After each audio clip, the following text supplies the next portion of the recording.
안녕하십니까. 한국기술교육대학교 능력개발교육원 강사 조형훈입니다. 직무는 과업의 종류와 수준이 비슷한 업무의 집합으로 말할 수 있는데 쉽게 얘기해서 훈련 과정이라 표현할 수 있습니다.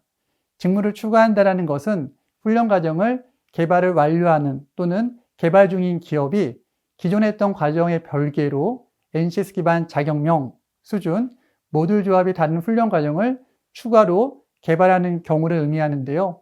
예를 들어 산업형해 같은 경우에 똑같은 자동차 정비지만은 레벨 2 혹은 레벨 3 이렇게 자격 수준이 다른 경우는 이제 직무가 추가되는 경우고요. 또 똑같은 수동 용접이지만은 CO2 용접과 가스 텅센 아크 용접 같은 경우도 개별 용접으로 직무를 추가한다라고 얘기할 수 있습니다.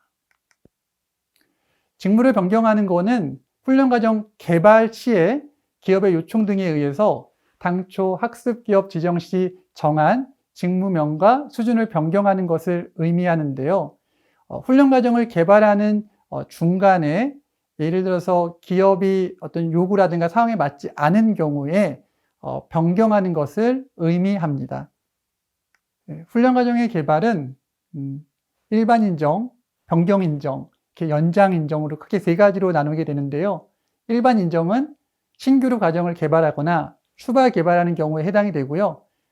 지금 변경 인정 같은 경우는 훈련을 실시하는 중에 남은 훈련 과정의 변경 사항에 대해서 적합 여부를 판단하고요. 변경하는 것을 의미합니다.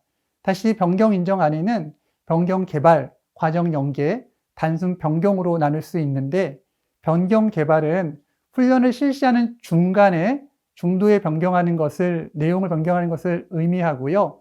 과정 연계는 이제 상황상 계속 그 기업이 일학습 병행을 진행하기 어려운 단계에서 제약 단계 같은 경우는 기업의 폐업 혹은 도산 등으로 인해서 학습 근로자의 학습 기업이 변경돼야 할 경우에는 이제 과정 연계가 필요하게 되고 혹은 재직 단계 같은 경우는 단순 기업 변경의 건도 과정 연계에 해당이 됩니다. 마지막 단순 변경은 어떤 내용의 변경이 없이 단순한 기업 정보의 변경, 훈련 장소의 변경이 여기에 해당됩니다. 추가 개발 같은 경우는 다른 의미로는 업데이트라고도 표현합니다. 추가 개발, 즉 업데이트는 기인정된 훈련 과정의 변경 사항이 있어서 이번에 변경, 중간에 변경하는 것이 아니라 훈련이 다 완료된 이후, 즉 차기 훈련 과정에 적용하는 것을 의미하고요. 변경한 사항으로는 훈련 과정명, 훈련 내용, 훈련 방법, 전체 운영 기간과 훈련 시간 등을 변경하는 것들이 해당이 됩니다. 단순 업데이트의 경우에는 직무를 추가하거나 변경 개발하는 승인 대상이 아니지만은 일학습 병행의 실시 종목 개편 등으로 인해서 필수 능력 단위가 변경되는 경우가 있습니다. 이런 경우는 업데이트가 진행되는 경우에 승인 대상에 포함이 되고요.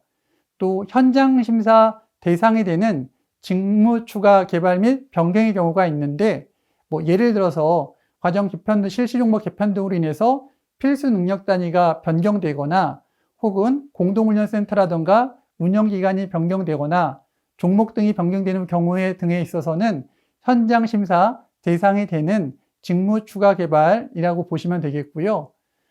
훈련 과정의 개발비 지원 대상은 현장 심사 대상 과정 중 훈련 과정 개발비 대상이 되는 추가 직무 개발은 일학습 병행 실시 종목 또는 수준 변경이 되는 경우에 그리고 기업형 과정에 한해서 지원이 되는데 그 외에 어떤 버전이 바뀜으로 인해서 과정 업데이트 혹은 공동훈련센터 변경이라든가 개발비 지원 횟수 초과 과정 등으로 인한 개발비 지원은 해당되지 않은데 대신 이런 경우에는 훈련비 등은 정상적으로 지원이 된다라고 말씀드릴 수 있습니다.